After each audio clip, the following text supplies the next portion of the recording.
Morning, अस्सलाम वालेकुम शोएब। वालेकुम सलाम, गुड मॉर्निंग। हम लाइव आ चुके हैं। अच्छा, मुझे आपकी एनर्जी से शक हुआ था कुछ गड़बड़ हो गई है। फाइन, नजर ज़्यादा जल्दी आज आ गया था।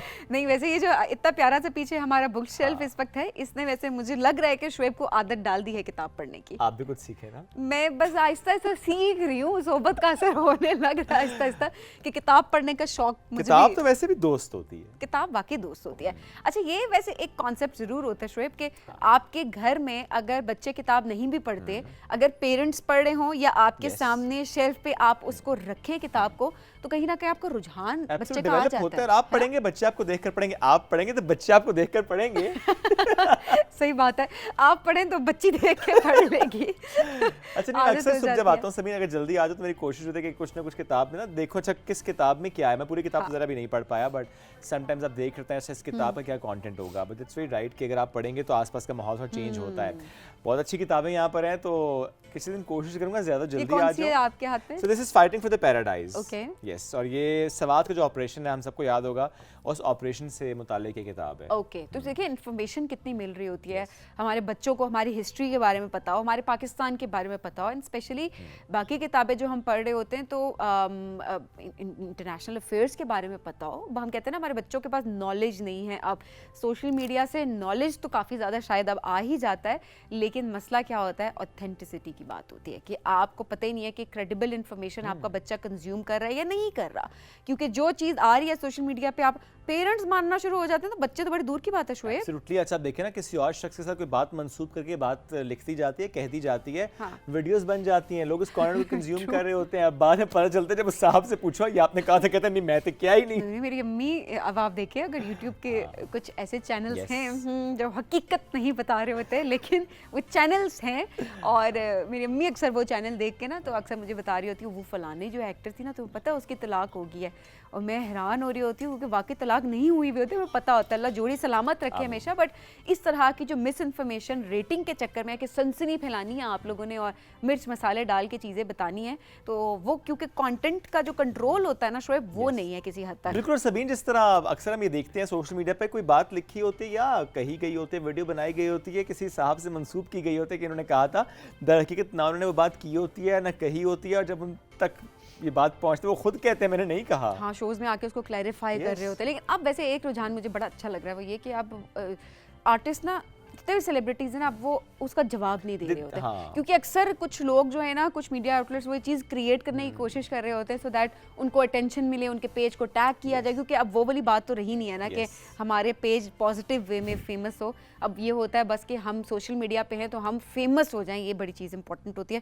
तो मेरा ख्याल है ये अब अच्छा है कि सेलिब्रिटीज़ बॉदर ही नहीं कर रहे होते, जब बॉदर नहीं करते, टैग नहीं करते, पेज को फेम नहीं मिलता, तो वो इस तरह की जो मिस इन्फॉर्मेशन है ना वो कम से कम स्प्रेड हो रही होती है, वो इतनी ज़्यादा नहीं हो रही होती। लेकिन हाँ, जो यूट्यूब का मामला है ना वो ज़रा गल बच जाती है। हाँ, लेकिन सभी इसमें एक और बात भी है, आई थिंक समटाइम्स रिस्पॉन्ड करना ज़रूरी भी होता है depending on the topic.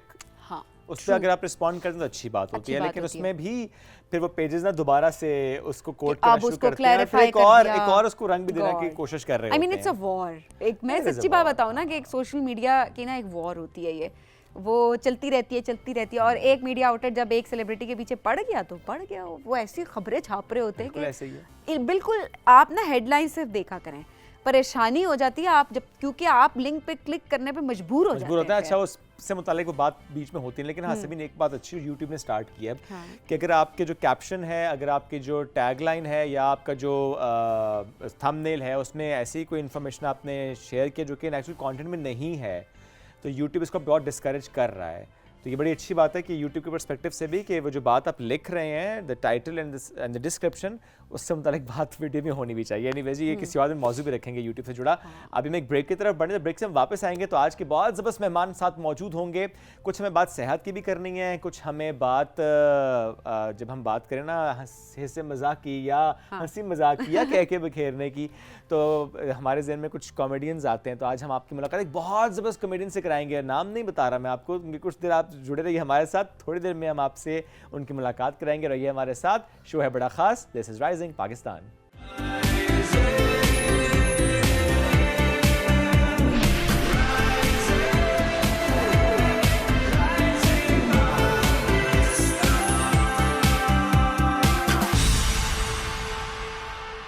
Welcome back. Rising Pakistan में एक बार फिर कहते हैं खुश आमदीद और बात करते हैं सेहत से जुड़े एक बड़े अहम मौजू की, हेपेटाइटिस। और अब हम बात करेंगे हेपेटाइटिस फ्री पाकिस्तान की, कि कैसे एक टारगेट सेट किया जा रहा है कि 2030 तक पाकिस्तान को हेपेटाइटिस फ्री किया जाए। तो आज हमें बात करनी है हेपेटाइटिस, उसकी टाइप्स की भी, उसकी इनिशियल जो सिम्टम्स हैं उससे मुतालिक भी, कैसे फैलता है, रोकथाम के लिए क्या हो रहा है, डायग्नोसिस कितना इंपॉर्टेंट होता है, क्योंकि ज़ाहिर जब तक डायग्नोसिस नहीं होगा तब इलाज हम कर नहीं पाएंगे। इलाज नहीं करेंगे तो वो मरज़ फैलता जाएगा ना सिर्फ उस शख्स में बल्कि आप कम्युनिटी में भी। स्पेशली सिम्टम्स कितने इंपॉर्टेंट हैं कि उन पे आप नज़र रखें कि हमें सिम्टम्स आ रहे हैं। देन अगेन हमारे यहाँ ना जो ईयरली स्क्रीनिंग होती है उसका भी कोई ऐसा रुझान नहीं है।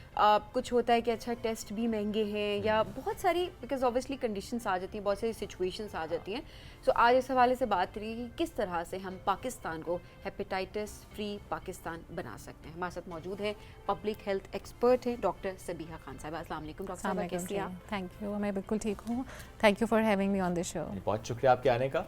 हेपेटाइटिस, पहले हम इसकी ज़रा टाइप्स पर आते हैं। कितनी टाइप्स का हेपेटाइटिस है जिसके बारे में हमें बहुत कंसर्न है पाकिस्तान के पर्सपेक्टिव से? जी, hepatitis basically inflammation of liver है और इसकी जो टाइप्स हैं, हेपेटाइटिस ए होता है जिसको पीला यरकान कहा जाता है, जो कि माइल्ड होता है और उसमें आपको विजिबली सिम्टम्स होते हैं। आपकी स्किन का कलर येलो हो जाता है, उसमें बिलिरुबिन की आपकी शरह इंक्रीज़ हो जाती है ब्लड के अंदर, तो आपको विजिबल उसके सिम्टम्स होते हैं और वो एक्यूट फेज़ में होता है। अर्ली डायग्नोसिस में वो ट्रीट भी हो जाता है, which is not like chronic phase में नहीं जाता है और बहुत ज़्यादा नुकसानदेह नहीं होता है। उसको हेपेटाइटिस ए कहा जाता है। बी और सी जो हैं वो ज़्यादा वायरल इन्फेक्शंस होते हैं। बी ही अमूमन काला यरकान जिसको कहा जाता है वो सी में कन्वर्ट हो जाता है eventually, then they lead to liver cirrhosis and liver cancer. उसके अलावा डी और ई भी होते हैं जो कि ट्रैवलिंग में, और वो भी माइल्ड हेपेटाइटिस होते हैं। जो बी और सी है उससे हमें प्रिवेंशन की ज़रूरत है क्योंकि वो क्रॉनिक फेज़ में लीड कर जाता है। डॉक्टर साहब, इस वक्त पाकिस्तान की क्या सिचुएशन है हेपेटाइटिस बी एंड सी के पर्सपेक्टिव से? Hepatitis is biggest burden of disease currently in Pakistan और मोस्टली 80 लाख लोग इस टाइम पे पॉजिटिव हैं पाकिस्तान में। तो इसकी जितनी जल्दी स्क्रीनिंग होगी, डायग्नोसिस होगा, उतनी जल्दी ही इसकी ट्रीटमेंट और ये वो नंबर है जो आप बता रही हैं जो कि रजिस्टर्ड है, बिकॉज वो लोग स्क्रीनिंग के लिए चले गए हैं किसी ना किसी तरह से और वो रजिस्टर्ड काफ़ी सारे लोग होंगे जिन्होंने स्क्रीनिंग भी नहीं करवाई होगी। बिल्कुल ऐसा ही है। पाकिस्तान में चूँकि ईयरली स्क्रीनिंग का, जैसे आपने कहा, कोई रुझान नहीं है। हम बाकी हर जगह पे एक्सपेंस कर लेंगे लेकिन अपनी हेल्थ कॉम्प्रोमाइज़ रखते हैं। हम उस पर जाते ही नहीं है डॉक्टर के पास कि हम अपनी ईयरली या मंथली 6 मंथली स्क्रीनिंग करवाएं। तो इस वजह से it is a silent killer. Hepatitis is known as a silent killer. ये डायग्नोज ही नहीं होता और मरीज़ को भी पता नहीं चलता और बीमारी बढ़ती चली जाती है। डायग्नोज क्यों नहीं होता? क्या इसकी इनिशियल सिम्टम्स होते नहीं हैं या ऐसे सिम्टम्स होते हैं जो हम इग्नोर कर देते हैं? कुछ पेशेंट्स में सिम्टम्स आते ही नहीं हैं। अच्छा। और अगर आ भी रहे होते हैं तो वो दूसरे डिजीज़ से उसको मिक्स कर दिया जाता है। जैसे कि इसके जो अमूमी सिम्टम्स हैं वो ये हैं कि आपको वॉमिटिंग फ़ील होना, पेट में दर्द होना, भूख ना लगना, हैवीनेस होना। तो वो लोग समझते हैं कि कोई गैस्ट्रिक इन्फेक्शन है जिसकी वजह से वो मतलब समझते ही नहीं है कि हमें हेपेटाइटिस की भी स्क्रीनिंग की ज़रूरत है। ओके, जिस तरह हम बात करते हैं पोलियो फ्री पाकिस्तान, अब चूँकि बात हो रही है हेपेटाइटिस फ्री पाकिस्तान, तो क्या वाकई ये मुमकिन होता है कि हम ऐसा एक प्लान लेकर चलें कि हम बिल्कुल इसको पाक कर लें और हेपेटाइटिस फ्री सोसाइटी हो जाए? Is it possible? Yes, it is possible. इसके लिए हमारी हुकूमत भी काम कर रही है और हेपेटाइटिस फ्री पाकिस्तान बाय 2030 का एक स्लोगन है जो कि सारे हेल्थ केयर प्रोफेशनल्स लेके चल रहे हैं। एंड उसमें mass awareness, free hepatitis screening और फ्री इसका इलाज, अद्वियात आपको फ्री मिलेंगी। So this is actually the government's plan कि हम इसको लेके चलें और उसी की तकरीबन इसके ऊपर काम भी शुरू हो चुका है और इससे यकीनन हम हेपेटाइटिस को कंट्रोल भी कर लेंगे एंड हेपेटाइटिस फ्री पाकिस्तान में। अच्छा, ये देखिए सबसे पहली बात ये कि आपने इशू को आइडेंटिफाई करना बड़ा इंपॉर्टेंट होता है कि आप एक्सेप्ट कर लें ये चीज़ है एंड देन उसके लिहाज से पॉलिसी एंड प्लानिंग जो है वो की जा रही है। सो अभी क्या क्या काम हो रहा है, थोड़ा सा ये बताइएगा, क्या क्या इनिशिएटिव्स लिए जा चुके हैं, फ्यूचर में क्या प्लान्स रखे हैं? बिल्कुल डिफरेंट इसमें public sector hospitals and private sector hospitals दोनों काम कर रहे हैं, जिसमें अवेयरनेस दी जा रही है, तो गांव देहातों में और जहाँ पे लैक ऑफ अवेयरनेस है वहाँ पे awareness is the basic first thing जो आप किसी को एजुकेट कर सकते हैं बीमारी के बारे में। उसके बाद किट्स अवेलेबल हों जो आपकी डिवाइसेस होती हैं जिससे आप डायग्नोसिस कर लें, स्क्रीनिंग हो जाए लोगों की कि आइदर दे आर पॉजिटिव और नेगेटिव, हेपेटाइटिस है या नहीं है। उसके बाद फिर आप उनको पीसीआर करते हैं, कंफर्म टेस्ट करते हैं और फिर उनका ट्रीटमेंट प्लान शुरू हो जाता है। अच्छा, कुछ जगहों पे ये कैंप्स लग भी चुके हैं, कहीं पे कुछ ऐसे इदारे हैं, कॉर्पोरेट ऑफिसेज हैं जहाँ पे उनको डिक्लेयर कर दिया गया है कि ये हेपेटाइटिस फ्री इदारे हैं। बिल्कुल ठीक। तो इसके ऊपर काम हो रहा है बहुत ज़्यादा। अच्छा, डायग्नोसिस की जो बात आपने की, मैं से इसके अलावा जानना है आपसे ये भी चाह रहा था कि फैलता कैसे कैसे है अवेयरनेस के पर्सपेक्टिव से, ताकि लोगों को मालूम कि अच्छा इस तरीके से ये फैलता है, ये वल्नरेबल ज़्यादा लोग हो सकते हैं। बिल्कुल, इसकी जो सबसे ज़्यादा जो लोगों का लेटेस्ट कोई ना कोई हॉस्पिटल में इलाज हुआ होता है, क्योंकि हमारे मुल्क में जो आप सर्जिकल इंस्ट्रूमेंट्स यूज़ करते हैं उसकी स्टरलाइजेशन इतनी ज़्यादा नहीं की जाती, तो जिन लोग हॉस्पिटल से कोई इलाज करा कर आए होते हैं उनमें हेपेटाइटिस ज़्यादातर पॉजिटिव देखा गया है। उसके अलावा बार्बर शॉप्स हैं आपकी, मिस यूज़ ऑफ सिरेंजेस हैं, ड्रग अब्यूज़ है, इस तरह की चीज़ों से हेपेटाइटिस फैलता है। तो ये ऐसा होता है कि जो एक गिलास में पानी पिया है और अगर उस शख्स को हेपेटाइटिस बी या सी है और आप भी उस गिलास से पानी पी लें, बिकॉज़ घर के अंदर कॉमन यही चीज़ें या टॉवल यूज़ कर लेना, टॉवल यूज़ कर लिया। नहीं, इस तरह से नहीं है। एक तो ब्लड कांटेक्ट से होता है, सेक्सुअली ट्रांसमिटेड डिजीज़ है ये, उससे हो सकता है, या अगर आपने किसी का रेजर यूज़ कर लिया और उसका कोई ब्लड लगा उसके ऊपर और आपने वो यूज़ कर लिया है, नहीं, झूठे वगैरह से नहीं होता, सिर्फ ब्लड कांटेक्ट है। आपका ब्लड कांटेक्ट है, सेक्सुअल ट्रांसमिशन है, सलाइवा से भी कुछ हद तक हो सकता है। तो आप तो ये जो कहते हैं कि ठेले से खाना ये एक बड़ा सोर्स हो सकता है हेपेटाइटिस के, वो हेपेटाइटिस ए के लिए होता है क्योंकि कंटामिनेटेड फूड होता है, कंटामिनेटेड वाटर होता है, उसकी वजह से होता है। इसकी जो स्क्रीनिंग की हम बात करते हैं, हम खुद से स्क्रीनिंग कर सकते हैं? इज इट दैट इजी जो आपने कहा किट्स हो और बस स्क्रीनिंग कर लें, बाद में पीसीआर करके कंफर्म करें? बिल्कुल, सेल्फ टेस्टिंग का रुझान पाकिस्तान में थोड़ा है, लेकिन करंटली सेल्फ टेस्ट मार्केट में अवेलेबल है हेपेटाइटिस सी का, जो कि आम फार्मेसीज़ के ऊपर नॉर्मली अवेलेबल है। आप वो टेस्ट खरीदें और घर में अपने आप को स्क्रीन कर सकते हैं आप। अगर उसमें आपका पॉजिटिव आ जाता है तो फिर आप पीसीआर करवाइए, कंफर्मेटरी टेस्ट करवाइए और अपना डॉक्टर को विजिट करें और इलाज शुरू करवाएं। It is a treatable disease. 100% treatable है? जी हाँ, ट्रीटेबल है इफ डायग्नोस्ड अर्ली।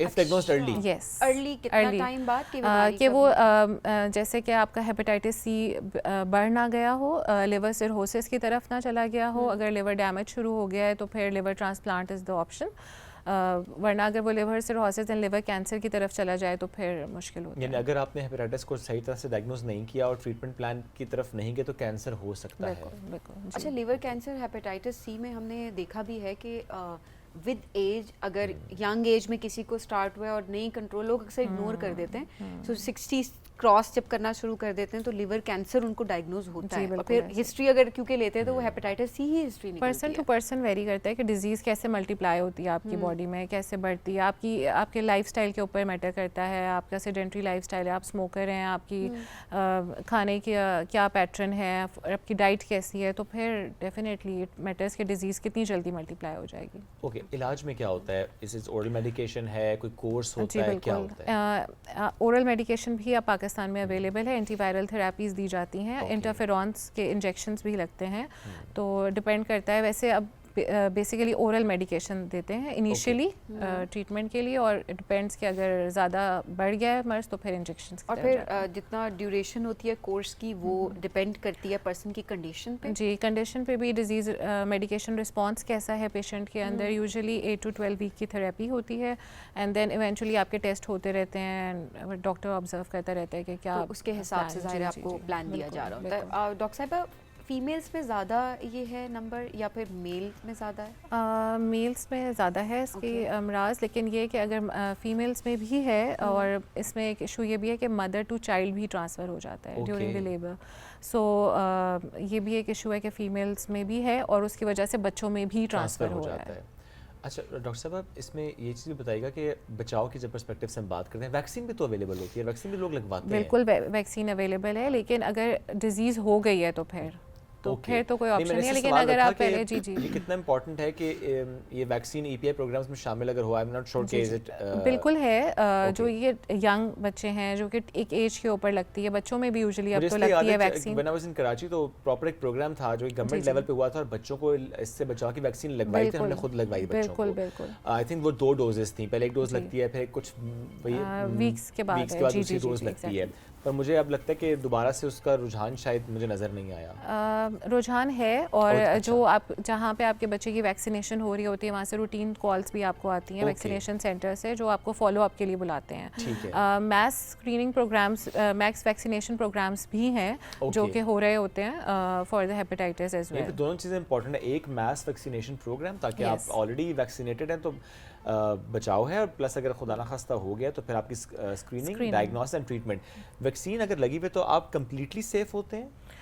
नहीं, देखिए no, it's not like that, always no. Okay. अच्छा, काफी हद तक अगर आपका कोई ब्लड आपको कोई ब्लड ट्रांसफ्यूजन हो गई है जिसमें हेपेटाइटिस है तो फिर तो आपको हेपेटाइटिस हो जाएगा। डॉक्टर साहब, क्योंकि वैसे भी तो आप बता रही हैं हेपेटाइटिस फैलता भी ऐसे, फिर वैक्सीन का फ़ायदा उस तरह से नहीं है? वैक्सीन का है, लेकिन अगेन देखें एक टाइम तक होता है, एक्टिव इम्यूनिटी आपकी होती है, लेकिन अगर आपको लग ही खून गलत गया है जो कि जिसमें हेपेटाइटिस है तो फिर डेफिनेटली वो आपके बॉडी में वायरस फैलेगा। अच्छा जी। डॉक्टर साहब, thank you so much for joining us today. Hepatitis की बात हो रही है और ज़्यादा बड़ा इंपॉर्टेंट है जब हम सेहत की बात करते हैं, चूँकि ऑलरेडी हम ये बात कर रहे थे कि हमारे जो अस्पताल हैं, हमारा जो हेल्थ सिस्टम है उसमें बहुत दबाव है, तो अगर हमने उस दबाव को कम करना है तो फिर हमें बिलखुसूस इन अमराज पर काम करने की ज़रूरत है जो कि हम देख रहे हैं कि सोसाइटी में फैल रहे होते हैं। और सबसे पहले अपनी सेहत, आपकी सेहत और आपके बच्चों की सेहत, ये कितनी इंपॉर्टेंट है। आपको अगर ये बीमारी है, आपकी गफलत की वजह से किसी दूसरे को भी हो सकती है और इसी तरह से बीमारी फैलती भी है।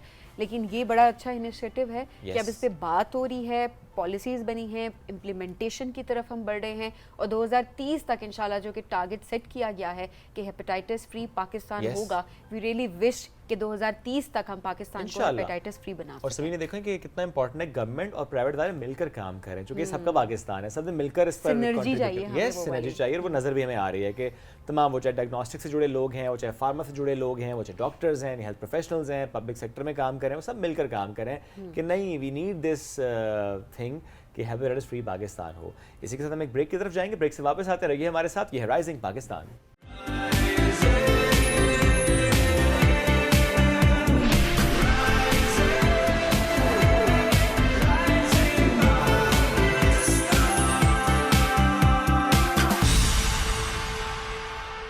वेलकम बैक जी, राइजिंग पाकिस्तान में आपको कहेंगे खुशामदीद। और अब जरा एक बहुत इंपॉर्टेंट टॉपिक पे हम बात करेंगे, और वो इंपॉर्टेंट बहुत सारे लोगों के लिए है, कुछ लोगों के लिए नहीं है। मेरे लिए तो बहुत ज्यादा इंपॉर्टेंट है, आपके लिए बहुत ज्यादा इंपॉर्टेंट है, मेरे अपने लिए बहुत ज्यादा इंपॉर्टेंट है। मैंने आपको याद है एक दिन कहा था कि मेरा फेयर है जिंदगी में बूढ़ा होना। आपकी जिंदगी का सबसे बड़ा डर है कि आप बूढ़े हो जाएंगे। हाँ, अगर जिंदा रहा तो बूढ़ा तो होऊंगा। जरा एज वाइज तो इट्स अ नेचुरल प्रोसेस, अल्लाह मियां ने इसी तरह जिंदगी का निज़ाम बनाया हुआ कि हम सब ने एजिंग की तरफ जाना ही जाना है। But at the same time देख रहे होते हैं कि 30 साल की उम्र में, 40 साल की उम्र में, इवन 20s में रिंकल्स आना शुरू हो जाते हैं। मुझे देखे 20s में रिंकल्स आ गए ना, है ना। 20s तो ये रिंकल्स देख रही हूँ फिलहाल मैं, लेकिन 20 प्लस 15 तो एनी हाउ, तो अगर 16 20 प्लस 16 ओह नो, स्टिल अभी भी मैं गलत हूँ। 20 प्लस 17 तो इस साल का भी काउंट करते हैं।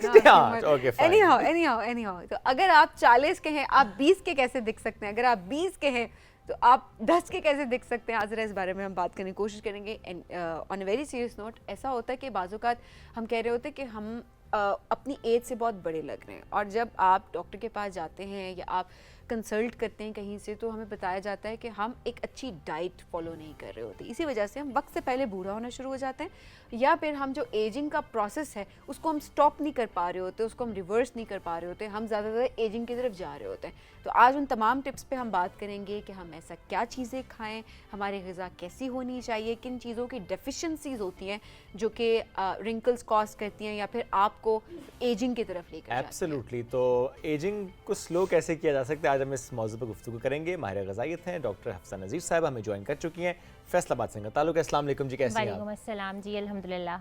आप खुद क्या खाती हैं? Thank you so much. बस नेचुरल फूड्स। माशाल्लाह। ये एजिंग जो है वो स्लो हो जाती है, रिवर्स हो जाती है, रुक जाती है, क्या होता है आपके साइंस में, क्या होता है? जी बिल्कुल, एजिंग जो है ये ऐसा प्रोसेस है जो कि नेचुरल है, लेकिन बहुत सारे लोगों में आप लोगों ने देखा है कि प्री मैच्योर एजिंग आजकल बहुत ज़्यादा कॉमन है। स्पेशली आप देखें फीमेल्स है 20s में है, हेयर फॉल शुरू हो गया है। बहुत सारी फीमेल्स में 70% इन माय एक्सपीरियंस जब पेशेंट आते हैं तो 70% फीमेल इन 25 जो है उनको यहाँ से बालचर स्टार्ट हो जाता है। अच्छा। और इसी तरह मेन में भी ये बहुत ज़्यादा कॉमन है, हेयर लॉस होना। और मेन का यहाँ से स्टार्ट होता है और खवातीन का वाकई जो फ्रंट दोनों साइड मर्दों को तो डिस्कस ही ना करना, उनके जिंदगी में टेंशन बहुत ज्यादा है, खवातीन इतना स्ट्रेस दे रही हैं उनको, तो वो तो आई मीन स्ट्रेस बड़ा इंपॉर्टेंट फैक्टर है। स्ट्रेस बहुत बड़ा उन्होंने तो बूढ़ा होना ही होना है, उन्होंने होना ही होना है, ये खवातीन नहीं हो रही बूढ़ी, क्या मर्द कर जो रही है मेरा ख्याल है कि उनमें एजिंग जो है वो कम नज़र आती है। फीमेल में हार्मोनल चेंजेस आफ्टर मैरिज जो एजिंग है वो ज़्यादा नज़र आ रही होती है, आपको स्किन जो है उनकी ज़्यादा ख़राब होती नज़र आएगी। लेकिन जो एजिंग प्रोसेस है, ये प्री मैच्योर एजिंग आजकल क्यों इतनी ज़्यादा कॉमन है, सबसे बड़ा रीज़न उसका ये है हमारा लाइफस्टाइल। बहुत ज़्यादा पुअर लाइफस्टाइल है, प्रोसेस फूड हमारी ज़िंदगी में बहुत ज़्यादा कॉमन हो चुका है।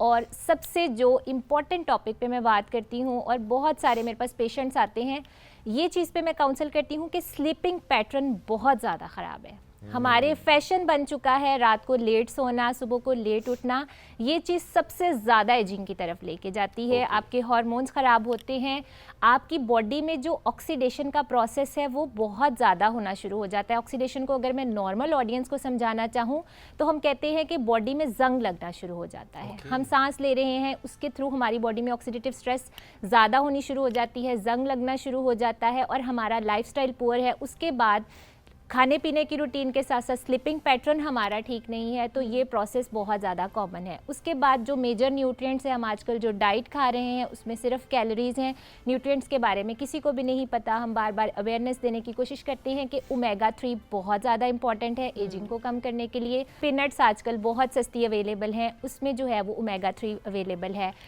जो सी फूड्स हैं इनमें ओमेगा 3 जो है वो ज़्यादा क्वांटिटी में अवेलेबल है।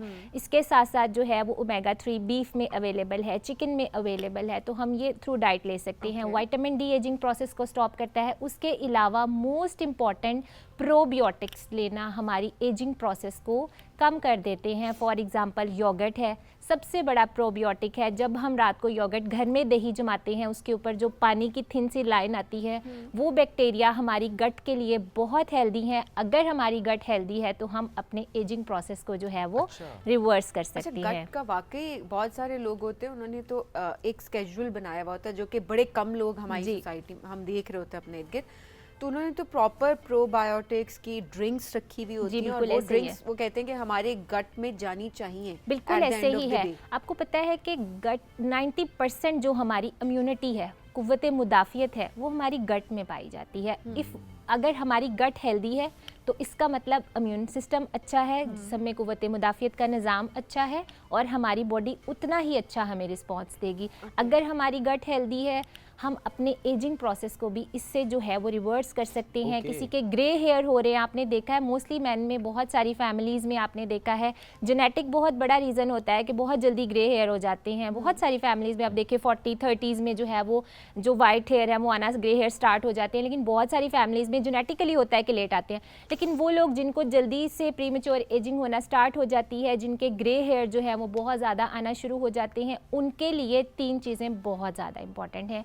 कॉपर, B12 और जिंक रिच फूड्स, ये तीनों चीज़ें बहुत ज़्यादा इंपॉर्टेंट हैं। अगर हम बात करते हैं कॉपर की, बहुत सारे फ्रूट्स हैं, वेजिटेबल्स हैं, बीफ है, सी फूड्स हैं जिसमें कॉपर अच्छी मिकदार में पाया जाता है, जिसकी वजह से जो ग्रे हेयर है वो रिवर्स हो जाते हैं, रिवर्स होना शुरू हो जाते हैं। अगर आपके 35-36 में ग्रे हेयर आ रहे हैं, आपकी बॉडी उस टाइम कैपेबल है कि वो उनको रिवर्स कर सकती है अगर आप जो है इसके साथ साथ B12 vitamin, so copper, zinc and B12 very important as well as iron. अगर हम जिंक की बात करते हैं, अगेन नट्स में बहुत ज़्यादा जिंक मौजूद है, सारे के सारे नट्स हैं, आलमंड्स में बहुत ज़्यादा है, कैशियो नट में जिंक बहुत ज़्यादा मौजूद है। B12 की बात करते हैं, हमारी जितनी भी फल और सब्जियां हैं इसमें B12 बहुत ज़्यादा पाया जाता है। इसके साथ साथ बीफ, बड़ा गोश्त हमारी सोसाइटी में बहुत ज़्यादा इग्नोर किया जाता है। बहुत सारी फैमिलीज़ में मिथ्स होते हैं, हम तो बड़ा गोश्त ही नहीं खाते, हमें तो मना है। इस वजह से B12 की डेफिशिएंसी बहुत ज़्यादा कॉमन है। इसके साथ साथ जो है वो कॉपर, हमारी सारी की सारी सब्जियों और फल जब आप लाते हैं इसमें ट्रेस में कॉपर बहुत अच्छी क्वांटिटी में पाया जाता है। हम अगर कैलकुलेटेड उसमें ना जाएं बेशक, तो हमारी एक बैलेंस्ड प्लेट जब होगी तो ऑटोमेटिकली जो है वो आपके अंदर कोई डेफिशिएंसी नहीं हो सकती, जिसके अंदर फाइबर का कंटेंट है, जिसके अंदर सब्जियां हैं, जिसके अंदर कार्ब्स हैं। बिल्कुल, कार्ब्स भी बहुत ज़्यादा इंपॉर्टेंट है। लेकिन आपने देखा है कि हमारे यहाँ प्रोसेस्ड फूड बहुत ज़्यादा कॉमन है। हमारे बच्चे हैं, सुबह उठते ही बहुत ज़्यादा बच्चे जो हैं वो सीरियल्स को प्रेफर करते हैं कि सीरियल्स खाएं, ऑलरेडी प्रोसेस्ड है। मैंने देखा है बहुत सारी माएँ आजकल ट्रेंड बनाया हुआ है, सुबह सुबह बच्चों को उठा के बहुत सारे चॉकलेट पाउडर्स जो हैं वो डाल के दे देती हैं। उनमें इतनी सारी शुगर्स होती हैं, इतनी सारी शुगर्स उनमें मौजूद होती हैं और एडिशनली भी उनमें चीनी ऐड की जाती है। आपने देखा है आजकल ADHD का प्रॉब्लम बच्चों में बहुत ज़्यादा है। नॉर्मल जो बच्चे ठीक भी हैं, हाइपर एक्टिव बहुत ज़्यादा बच्चे होते हैं। शुगर इंटेक ये कॉमन ट्रेंड है। आप स्कूल गोइंग बच्चे हैं, मैंने सर्वे पिछले दिनों हमारे स्टूडेंट्स ने सर्वे किया हमने स्कूल गोइंग किड्स का, उसमें 70% बच्चे ऐसे थे जिनसे हमने पूछा कि आपने ब्रेकफास्ट में क्या लिया, और उन्होंने ये बताया कि हम सुबह दूध के अंदर चॉकलेट पाउडर डाल के जो है वो पी के आए हैं। और उसके साथ जब हमने उनके लंच बॉक्स पे जो है वो हमने सर्वे किया तो देखा कि सारे के सारे बच्चे प्रोसेस फूड लेके आ रहे थे।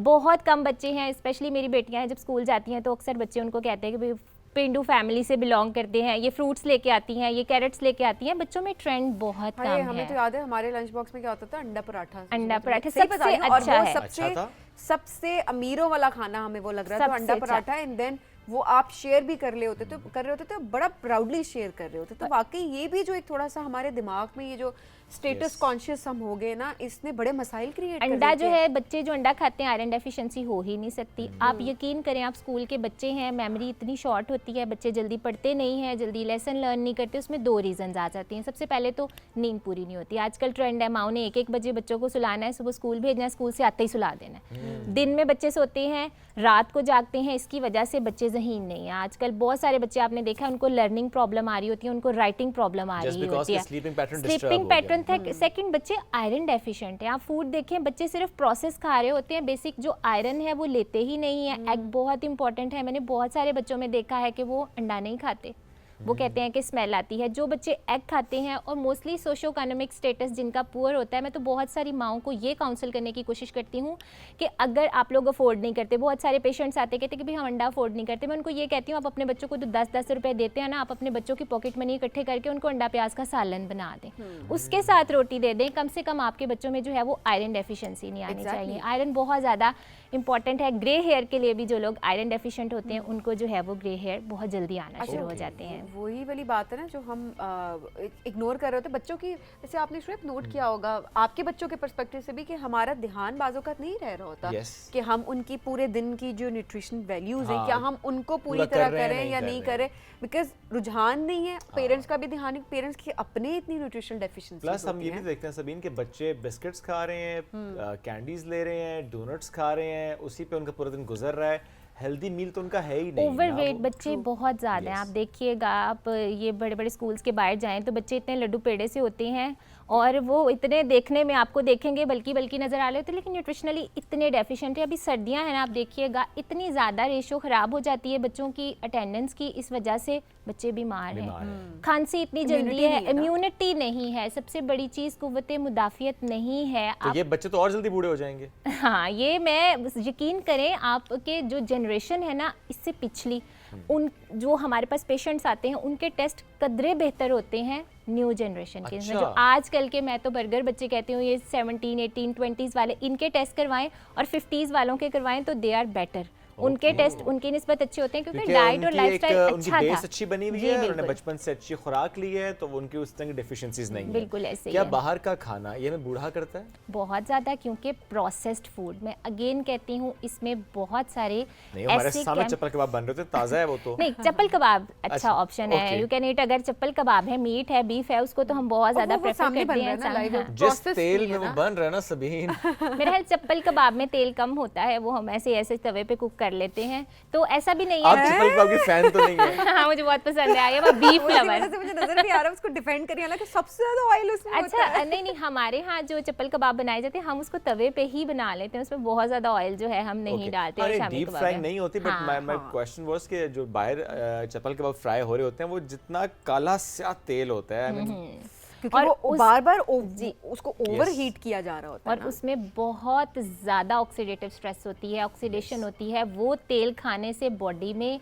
सबसे ज़्यादा इन्फ्लेमेशन होती है। वो लोग, आपने देखा आजकल हर दूसरे बंदे को जोड़ों में दर्द है, टांगों में दर्द है, ट्राइग्लिसराइड्स इतने ज़्यादा बॉडी में बढ़ गए हैं, कोलेस्ट्रॉल ज़्यादा हो गया। उसकी वजह से मैंने वही बताया कि रस्ट लगता है, बॉडी में इन्फ्लेमेशन होती है, और जिसमें हमें दर्दें जो सबसे ज़्यादा होती हैं वो उन तेल की वजह से अच्छा, होती हैं। अफसा, कोई ऐसी ड्रिंक्स भी होती हैं जिससे आप एजिंग के प्रोसेस को रिवर्स कर सकते हैं? Definitely, वो कौन सी होंगी? प्रोबायोटिक्स ड्रिंक्स प्रोबायोटिक्स ड्रिंक्स हो सकती हैं। अल्लाह मियाँ ने जो हमारे फ्रूट्स एंड वेजिटेबल बनाए हैं, आप स्पिनच, पालक और कैरेट, इसकी ड्रिंक बना के लेना शुरू कर दें।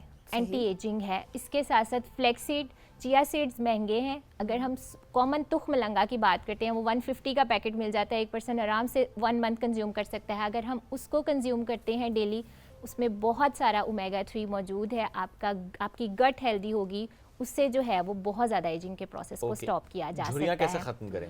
झुर्रियाँ जो हैं उसके लिए अगेन मैं वही बात करती हूँ, आपने डाइट लेनी है antioxidant rich, vitamin C rich foods बहुत ज़्यादा इंपॉर्टेंट है। आजकल जैसे विंटर्स है, अल्लाह ताला ने हमारे लिए इतने अच्छे ऑप्शन रखे हुए हैं।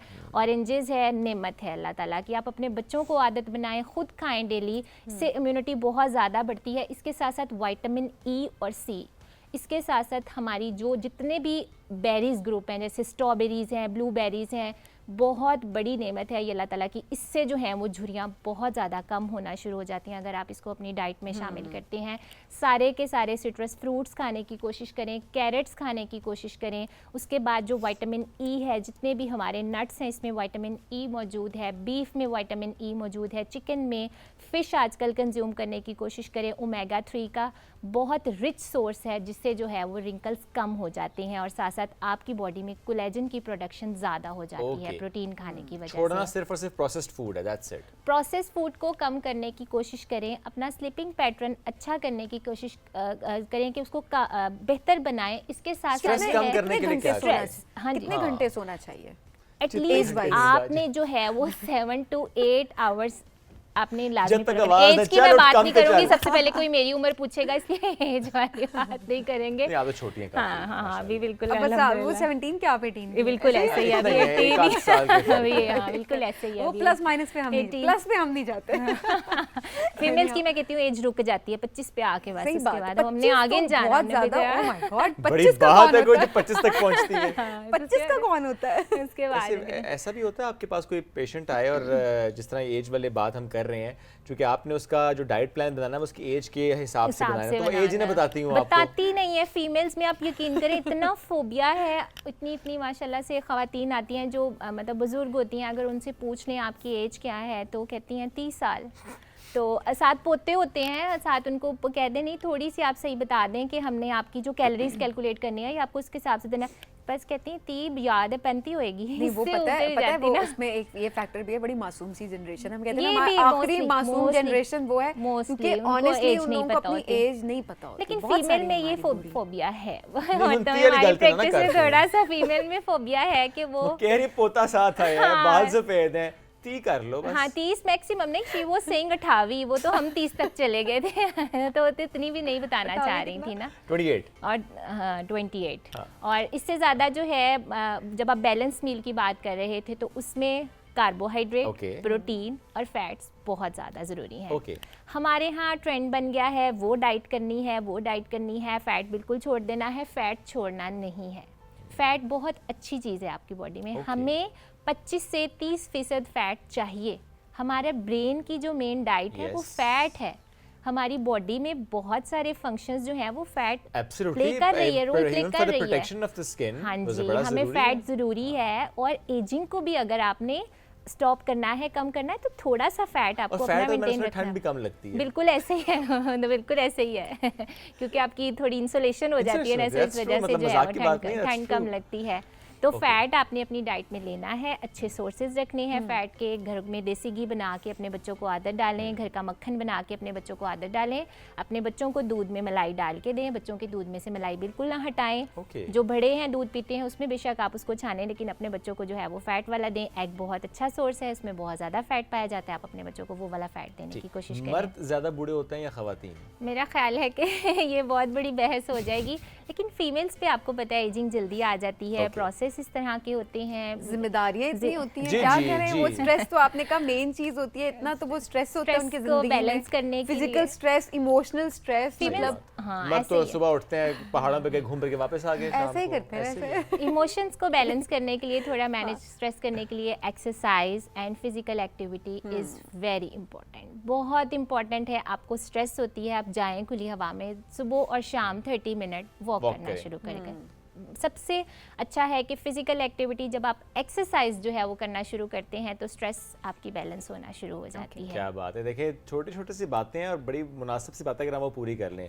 जिस तरह आपने बात की ना योगर्ट की, और उसमें वो जो पानी होता है वो बस ये प्रोबायोटिक का बड़ा आपके लिए फायदेमंद है, गट हेल्थ के लिए बहुत अच्छा है। इतने महंगे प्रोबायोटिक के सप्लीमेंट्स मार्केट में सेल होते हैं, मतलब 10,000, 15,000, 12,000, और वो वही वाले प्रोबायोटिक हैं घर में जो हमारी अम्मा दही रात को जमाती थी और सुबह को उठ के वो उसके ऊपर वो सारा हुआ था ज्यादा बेहतर तरीके से, और वो बैक्टीरिया भी बहुत हेल्दी है। प्रोसेस योगर्ट ठीक है, अगर आपके बच्चे खा रहे हैं योगर्ट, आप दे सकते हैं कि दही तो खाए, लेकिन उसमें इतनी सारी तो आपने देखा शुगर होती है। शुगर है, केमिकल्स ऐड है, प्रिजर्वेटिव्स हैं, तो इट्स बेटर कि आप उस घर में जो दही जमाई है वही खाएं।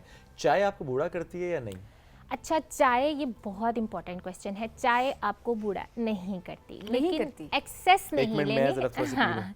एक्सेस नहीं लेनी। चाय में जो फ्लेवोनॉइड्स हैं, एक दिन के अगर ट्वाइस अ डे आप दिन में 2 कप जो है वो चाय आपने अच्छा किया बता दिया, वरना लोगों ने भी पतीला चढ़ाना था रात तक चाय पे लग जाना था। ट्वाइस अ डे चाय आप पी सकते हैं क्योंकि इसमें फ्लेवोनॉइड्स मौजूद होते हैं, कैटेचिन्स मौजूद होते हैं जो कि एंटीऑक्सीडेंट है। ऑक्सीडेशन के प्रोसेस को जो है वो कम करते हैं, ऑक्सीडेटिव स्ट्रेस को बॉडी में कम कर देते हैं, इन्फ्लेमेशन को कम करते हैं, और चाय आपको एक्टिव भी रखती है और यंग भी रखती है। मसला ये होता है कि हमारे यहाँ चाय में एक तो इतना सारा दूध ऐड होता है, टी का मतलब होता है ब्लैक टी। चाय का मतलब ब्लैक टी है, it's not that milk tea. अच्छा, वो असल बात तो आपने आखिर में बताई है, black tea. If you want to take milk tea तो आप कोशिश करें घर का दूध। टी व्हाइटनर बहुत ज़्यादा हमारे यहाँ कॉमन है, जिसकी वजह से मेमोरी लॉस, स्पेशली फीमेल्स में जो भूलने की बीमारी और कानों में जो सुनता कम है, वो टी व्हाइटनर। अच्छा, वैसे कहते हैं औरतें सुनती नहीं है, असल मसला ये होता है। नहीं, वैसे मर्द भी नहीं सुनते, मुझे लगता है कि उनको ये प्रॉब्लम ज़्यादा है। आप मुझे बताएं, हफ्सा खुद बताएं कि आप पूरी कहानी सुना रहे होते हैं, साथ मर्द, आप पूछे आप कहाँ पे, आप एकदम रुक के बीच में पूछे अच्छा कहाँ थे, उनको नहीं पता होगा कि आप बात क्या कर रहे थे। उनको बस आखिरी लफ्ज याद होता है ना, मेरे हस्बैंड भी जो आखिरी वर्ड मैंने बोला होता है ना वो बता देते हैं, बचत हो जाती है। हाँ, तो चाय का मतलब ब्लैक टी है, और हमारे यहाँ आपने देखा है चाय बनाते हैं इतनी सारी चीनी डालते हैं, 3-3 चम्मच भर के चीनी डालते हैं, वो आपने बिल्कुल ऐड नहीं करनी। अगर आप घर पे बनाएं, थोड़ा सा दूध ऐड करें, चाय आपके लिए अच्छी है। और ग्रीन टी उससे भी ज़्यादा बेहतर ऑप्शन है, आपकी स्किन को डिटॉक्सिफाई करती है। बहुत सारे लोग कहते हैं ग्रीन टी तो गर्म है, इससे खुश्की हो जाएगी। क्या कहते हैं? नो, ग्रीन टी बहुत अच्छा एंटीऑक्सीडेंट का सोर्स है। इतने महंगे सीरम्स बिकते हैं ग्रीन टी एक्सट्रैक्ट जो एक्नी ट्रीटमेंट के लिए यूज़ होते हैं, बहुत महंगे, और वही ग्रीन टी अगर हम लोगों को कॉमनली पीने के लिए कहते हैं तो वो कहते हैं कि हमें तो दाने निकल आते हैं, खुश्की हो जाती है, गर्मी हो जाती है, तो टी जो है वो बहुत अच्छा ऑप्शन है। हमने बहुत सी ऑप्शंस आज डिस्कस कर लिए हैं, तो अगर इनमें से हमने आधी भी कर ली तो उम्मीद है कि हमारे आधी 50% तो बहुत, आप 10% भी कर लेना, हमें बताएं कि उसका क्या फायदा आपको हुआ है, सो दैट हम बाकियों से भी शेयर करें। करना इतना मुश्किल नहीं है, सभी सिर्फ राइजिंग पाकिस्तान की रूटीन फॉलो कर दें। आई मीन जल्दी सोना है, जल्दी उठना है, जल्दी सोना है, जल्दी उठना है। हमारा बचपन सारा यही देखते हुए, पीटीवी देखते हुए गुजरा, इसीलिए हमें याद होता था सुबह को उठ के दुआ लगती थी, हम पहले दुआ देखते थे, फिर हम कार्टून्स देखते थे, हमारी तो बहुत ज़्यादा, मेरी तो बहुत इमोशनल अटैचमेंट है अभी टीवी के साथ। Thank you so much for joining us today and for the wonderful words. आपकी गाइडेंस आई एम श्योर कि बहुत से लोगों तक बड़ी इंपॉर्टेंट है। Thank you once again for joining us today. आज हमें ब्रेक की तरफ बढ़ना है, ब्रेक से वापस आएंगे, रहिए हमारे साथ। ये है राइजिंग पाकिस्तान।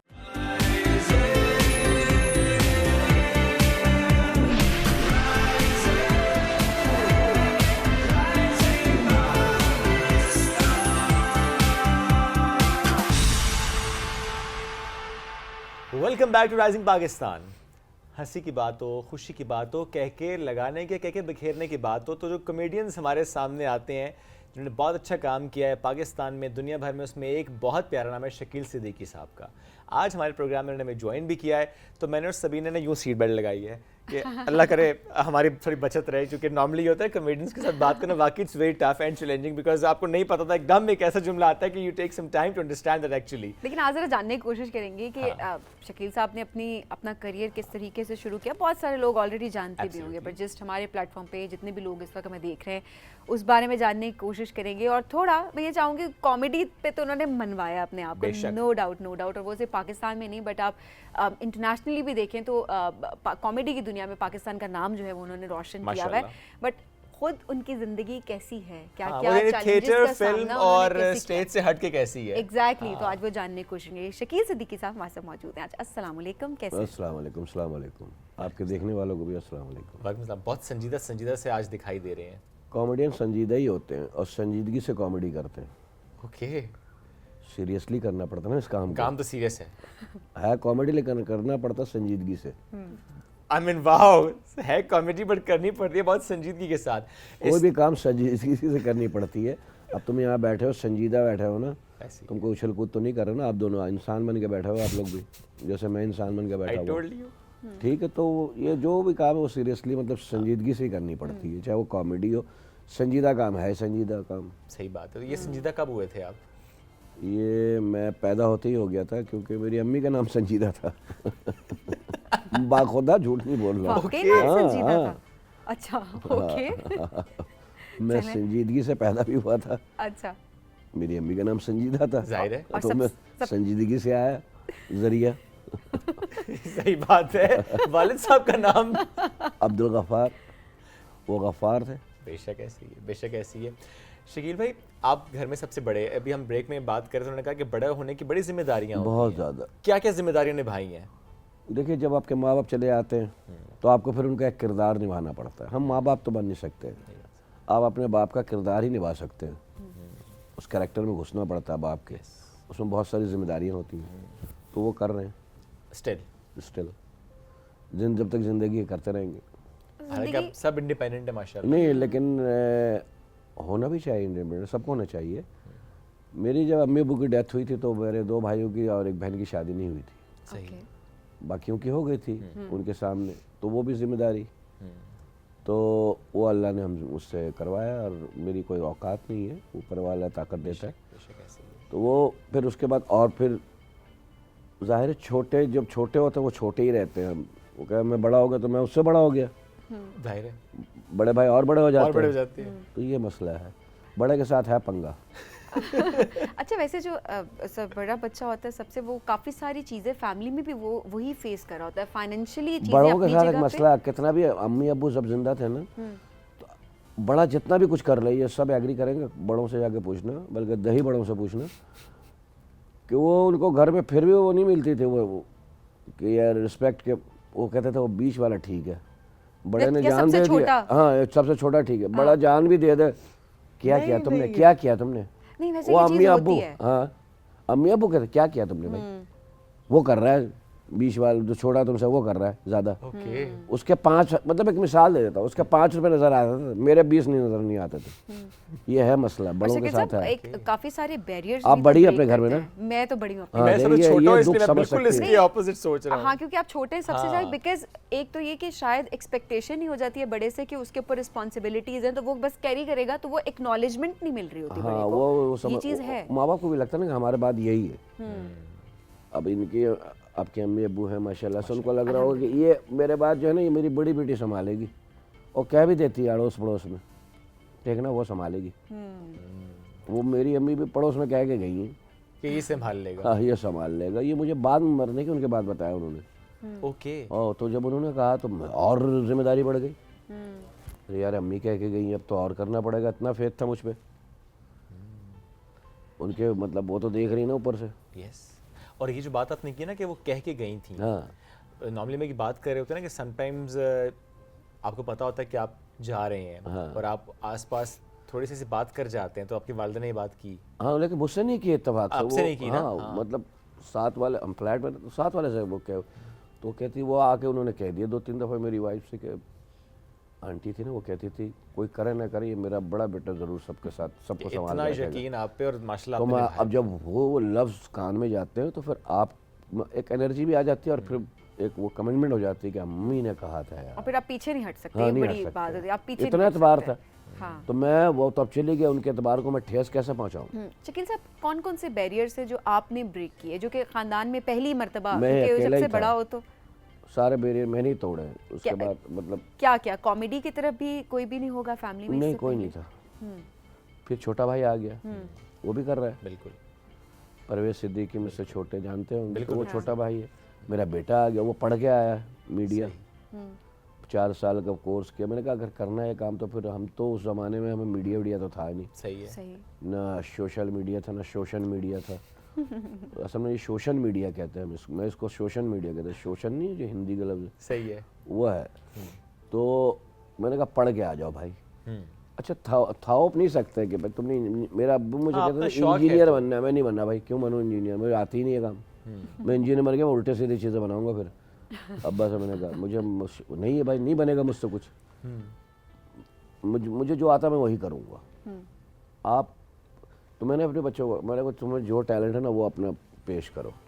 मैं डॉक्टर बनाना चाहता हूँ, मैं भी, तुम कब्रिस्तान तामीर कर लोगे, इतने मार दोगे मरीज, क्योंकि तुम्हें शौक ही नहीं है। हाँ, डॉक्टर इंटरेस्ट में- के साथ, वो जो हाँ, संजीदगी के हाँ, साथ कोई काम वही अगर ना। ना किया तो। आप कुछ बच्चे क्या होता है माँ बाप की मर्जी से बन जाते हैं, लेकिन बड़ा वो सरवाइव कर रहे होते, क्या कर रहे हो, स्ट्रगल कर रहे होते सिर्फ। पूरी एग्जैक्टली। जिंदगी समटाइम्स गुजार हाँ। देते हैं वो। फिर बदल भी लेते हैं अपना वो काम। हाँ बिल्कुल, समटाइम्स बदल भी बहुत लेते हैं सारे लोग हैं। At a later stage. भाई मैं ये पढ़ रहा था, मैं पुलिस में चला गया, क्यों भाई, वो अम्मा अब्बा कह रहे थे ना यार। और ये मेरा शौक है। हाँ, आपके पेरेंट्स सपोर्टिव थे जब आपने कॉमेडी को चूज किया? अम्मी थी, अब्बा तो चाहते ही है ना कि इंजीनियर बने। इंजीनियर बने, डॉक्टर बने। वो पता नहीं इंजीनियर डॉक्टर के बड़े लोग, पुराने वो उस ज़माने वक्त के आई लोग थिंक समझते थे। तो ये दो ट्रेडिशनल माइंडसेट चीज- यही था। पुराने ज़माने के जो थे लोग ना, वो समझते थे डॉक्टर इंजीनियर ही बस दुनिया में सही है, बाकी सब बेकार लोग हैं। नहीं दैट्स ट्रू, इस वक्त माइंडसेट था। हाँ। बड़ा वक्त लगे इस माइंडसेट को, स्टिल कुछ जगहों पर अभी भी है नहीं, वही वो- माइंडसेट है। लेकिन नहीं होना चाहिए, ज़बरदस्ती नहीं थोपनी चाहिए। अब बच्चे के आप टैलेंट को बच्चे देखें। के साथ जाती करोगे, वो आपकी मर्जी से बंद तो जाएगा, लेकिन उसका दिल थोड़ी लगेगा। जो करना है करना। बस डाकू और चोर ना बनने दे अपने बच्चों को। वो कहे मैं डाकू बनूंगा तो बोले हाँ चलो बेटा गन उठा ले, वो ना बनने दें आप। उसको अच्छी बातें सिखाएं, काम की बातें सिखाएं, जो उसको करना चाहता है उससे पूछे क्या करना चाहता है तू। शकील साहब हमारे साथ मौजूद हैं, बहुत अच्छी इनसे गपशप भी लगी, और जो हमने बात की थी ना कि एक डिफरेंट पर्सनालिटी दिखाने की आज कोशिश करें कि जो कि एक्चुअल अपनी ज़िंदगी में शकील साहब हैं, लेकिन मज़ीद जानने की कोशिश करेंगे। इस ब्रेक के बाद रहिए हमारे साथ। ये है राइजिंग पाकिस्तान।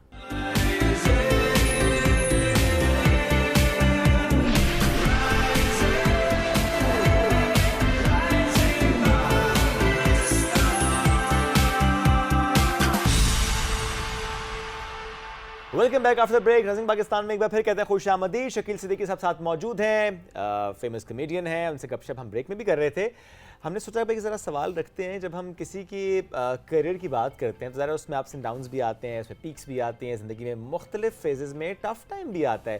तो शकील साहब थोड़ा सा जानने की कोशिश भी हम कर रहे थे आपसे, इस पूरे फेज़ में करियर में पीक कब आपकी आई, उसे कैसे डिफाइन करते हैं? वो ECG की तरह है, ओके अच्छा, अप एंड डाउन है। रहता रहा इसमें। नहीं, लेकिन सबसे अप टाइम कौन सा रहा जिसमें लोगों ने सबसे ज्यादा रिकॉग्नाइज, क्योंकि आप मेहनत आप भी अच्छा यकीनन आप काफी लोगों ने टाइम ये तक महसूस किया चाय आ गई मेरे? चाय जादू आ से गई, आई है जादू ना? से आई है। एक आदमी है जादूगर है, पीछे से कर गया वो जादू, तो दे गया चाय, चलते शो में दे देते चाय, कोई मसला नहीं होता। कोई मसला नहीं है, मैंने रिक्वायरमेंट थी, हमने कहा पहुंचा देते हैं। तो सबसे आप पूछ रहे हो, जिसमें एक्चुअल रिकॉग्निशन मिली, बिकॉज वो मेहनत हम बकरा बहुत किस्तों ज्यादा पर करें। ड्रामा था ना, हाँ यस, पाकिस्तान में था बकरा किस्तों बकरा पे। किस्तों पर। अच्छा, उमर भाई जिससे पहचाने गए पूरी दुनिया में, मैं पहचाने गया, और रऊफ लाला थे, बहुत सारे आर्टिस्ट उससे पहचाने गए, और हमें फिर बताना नहीं पड़ता था कि मैं आर्टिस्ट हूँ। वो ऐसा था कि पूरी दुनिया में वो ड्रामा देखा गया, जहाँ जहाँ उर्दू बोली जाती थी, समझी जाती थी, शनाख्त बन गई इससे कि यार ये आर्टिस्ट है। उसके बाद पड़ोस मुल्क में काम किया तो उसमें 4 चांद लग गया। बिल्कुल, कहते ना सोने पे सुहागा, वो है बस। तो वो दौर था जब शुरू में आपको शोहरत मिलती है और उसका अलग मज़ा है। मुझे अच्छी तरह ऐसा था, मैं वैगन में जा रहा था अम्मी के साथ, तो बगरा किस्तों का हिट हो गया था। ओके, तो अब वैगन में लोग पहचान रहे, सबको इधर खींच रहा, कोई इधर बैठ जाओ, इधर बैठ जाओ, अपनी सीट दे रहे, यार बड़ा अच्छा काम है। तो मेरी अम्मी ने कहा आज के बाद तुम वैगन में नहीं बैठोगे। मैंने कहा क्यों? बोले तुम्हें पहचानने लगे लोग, तुम टैक्सी में जाओ आओ। मैंने कहा अच्छा ठीक है। तो होता ना एक दौर, जैसे मैं सोने का चमचा लेके पैदा हुआ, फिर ज़िंदगी में एक स्लम्प आया, हालात बिगड़ते हैं और बिगड़ने चाहिए, उससे आदमी बहुत कुछ पहचाने भी जाते हैं और सीखता भी आदमी। तो फिर हम वैगनों में भी सफ़र करने लगे थे, कोई मसला नहीं है, उसमें कोई छुपाने वाली बात है ही नहीं। फिर दौर आया कि वैगनें छूट गई, अल्लाह ने गाड़ियाँ दे दी, सब कुछ दे दिया, ये चलता रहता है लाइफ में। तो वो दौर था जो आप पूछ रहे हो ना कि मज़ा जिसमें है, वो ज़ाहिर है शुरू में आता है। आदमी आप ये काम, आप यहाँ पे एंकरिंग कर रहे हो, आप चाहोगे मुझे 10 लोग जाने, और अच्छा भी लगता होगा। बुरा जब लगता है जब आईसीयू में जाता है, आदमी कहता है 2 जोक सुना दो यार। अच्छा, कॉमेडियन को समझते ही हर टाइम यही करते रहते हैं। ये वैसे एक है परसेप्शन है हाँ, हालांकि आप एंकर हो, आपसे कोई नहीं कहता होगा एंकरिंग करके सुनाना जरा। कहीं जाएंगे तो अच्छा जी ये शो की ओपनिंग करके दिखा दो, ऐसे नहीं कहा नहीं जाता होता ना, लेकिन हमें कहते हैं 2 बातें ही सुना दो। मैं कहता तुम 1.5 लाख रुपए दे दो, 4 सुना देते, हमारा काम है ना ये सुनाना। अजीब कैरेक्टर होते हैं हमारे माशरे में, हर किस्म का रोल है, घूम रहे इर्द गिर्द आपके, और उनसे ही ऑब्जर्वेशन मिलती है, उनसे ही कॉमेडी निकल आती है। And that's extempore. अब जैसे मैं मोइन भाई को एक दफ़ा मैं देखने गया, जब उनको अटैक आया था तो मैं हॉस्पिटल गया। अरे शकील भाई, हाँ मैं क्या हुआ, कहाँ जा रहे हो, 2 बातें ही सुना। मैंने कहा यार अटैक के मरीज़ को देखने आया हूँ मैं। अच्छा, हम कोई स्टील के तो बने हुए नहीं है, तो कोई चीता का नाश्ता तो करते नहीं हम, नॉर्मली इंसान है ना यार, हमारे अंदर भी दर्द है ना। मैयत में चले जाओ तो वापसी पे सब सेल्फी। अरे यार, अब उमर भाई की डेथ हुई तो आप देखिए यूट्यूब पे पड़ा होगा, उमर भाई की हम तदफीन करके निकले तो पूरा जनाजा जो है, तो आर्टिस्टों को मुसीबत हो गई थी यार, हम कहाँ कौन सा माशरे में जी रहे हैं। अच्छा, लोग बिल्कुल भी तमीज़ इस चीज़ की नहीं रख रहे होते कि उनको माहौल क्या सोचना है। चाहिए, ये एक पैगाम भी है कि भाई आप ही कर रहे हैं, सारे आर्टिस्ट फनकार गोश्त पोस्ट के बने हुए लोग हैं, उनके अंदर भी वही दिल है जो आपके अंदर धड़कता है। मैयत में जाते हैं तो उनके साथ उससे ही रवैया रखें, उनसे दूर है, डिस्टेंस रखें यार। मैयत बस ठीक है, देख लिया, खुश हो जाए, हमें खुशी होगी, आप हमें दूर से देख कर खुश हो जाए। अब ये थोड़ी कि मैयत में आ जाना, ज़रा हल्का सा मुस्कुरा दो मैयत में। मे बी ये भी चीज़ एक सोची जा रही होती है ना कि शायद दुख नहीं होता, दर्द नहीं होता, आर्ट कॉमेडियंस के पर्सपेक्टिव से बने पर्सपेक्टिव हुए से ये काफ़ी ज़्यादा एक रुझान ये ओवरऑल है। अल्लाह इनको अक्ल दे। अच्छा, हमारे चंद पास लोग हैं, सारा माशरा नहीं है, चंद लोग हर माशरे में होते हैं, अल्लाह उनको अक्ल दे। वो डिस्टर्बिंग एक एटमॉस्फेयर तो क्रिएट करते हैं ना। I think that's the most difficult time, जो आपने भी जिक्र भी किया मैयत का, स्पेशली कि जब आपको ये कहा जाए सेल्फी के साथ साथ मुस्कुराना, या फॉर दैट मैटर ये जो माहौल एक बन जाता है। शकील भाई, ज़िंदगी का मुश्किल तरीन दौर कौन सा था, जो अभी आपने इस दौरान जिक्र भी किया ना कि अप्स एंड डाउन्स आते हैं, फिर अपने वैगन का सफ़र, बट अदरवाइज फाइनेंशियली तुम्हारा शो दुखी हो जाएगा फिर बताया नहीं मैंने किसी को। मेरे घर ईद के दिन भी फाका हुआ है। अच्छा, हाँ, आप सोचो ईद के दिन। और ये कितने साल पहले की बात है? या आज से 40 साल पहले की बात है। अच्छा। मैं छोटा था ओके, लाइफ में, मैं सोने का चमचा लेके पैदा हुआ हूँ, और आपके घर ईद को कुछ ना बना हो, रमज़ान तो भूल ही जाए ना आप, जैसा रहता तैसे गुजर गया। ईद पे तो हम 8 बहन भाई, सबसे बड़ा मैं छोटा तो सब छोटे, तो वो वक्त भी निकल गया। वक्त सदा एक जैसा नहीं रहता है। उसके बाद एक लाइफ में और 4 साल का आया, हिट होने के बाद, अच्छा, मशहूर होने के बाद, हाँ 4 साल का एक फेस आया। आना चाहिए लाइफ में, दुख आएगा तो सुख का मजा आएगा, अग्रीड, वरना तो गम होगा तो खुशी के मजा आएगा। हम पाकिस्तानियों को क्या चाहिए, छोटी छोटी खुशियाँ, हम उसको एंजॉय करें। लोग बड़ी खुशी का इंतज़ार करते नहीं, भाई छोटी खुशी को सेलिब्रेट करो, बड़ा मज़ा आता है। और हम पाकिस्तानी ये करते हैं, जैसे छोटे-छोटे मौके में enjoy दादा की नई बत्ती सी लगी है, फंक्शन करा लो, है ना। नानी नज़ला से उठी है, उनको फंक्शन करा लो घर में। एक ज़माने में कराची में ये बहाने होते थे, दादे के हल्का सा ऑपरेशन हुआ, कामयाब हो गया, फंक्शन रख लो घर पे, सिंगर बुला लो, कॉमेडियन बुला लो। कराची का ये दस्तूर था, बहाने चाहिए होता था फंक्शन करने के लिए। अच्छा, आप भी इतनी बड़ी तो होंगी ना, आपने फंक्शन वंक्शन देखा है या मतलब आप जंगल वंगल से आई, आप मुझे हैरत से देख रही हैं? नहीं नहीं, मैं बिल्कुल आपको हैरत से नहीं देख रही हूँ, ऑब्वियसली मैंने देखा है, लेकिन वो जो आप बात कर रहे हैं कि एक दादा का ये हो गया, फंक्शन करा लो, वो जाहिर सी बात है, शायद इस्लामाबाद में रहते हुए इतना ज़्यादा हमने बचपन से रुझान नहीं देखा आप शुरू कि से इतने यहीं ज़्यादा, बिल्कुल यहीं के, इसी वजह से आप शायद दोनों इतने यहीं हैं? events मैं कराची रहा हूँ तो इसलिए इसको I can पता है ना? relate to He that can कि relate to ये that, होता है। but ये obviously बात I है, आप can't. साथ रहो तो बताया करो ना, ये हो चुका है। नहीं सुनती मेरी बात, अरे खवातीन कहाँ सुनती हैं, आपको पता ही है। खवातीन तो खैर कुछ नहीं सुनती। वो कहते हैं ना, औरतों को खवातीन को मुतमईन करना, और ख़ास करके बीवी को, आप गर्दन काट के दे दो, कहेगी सही नहीं कटा, वहाँ से काट के।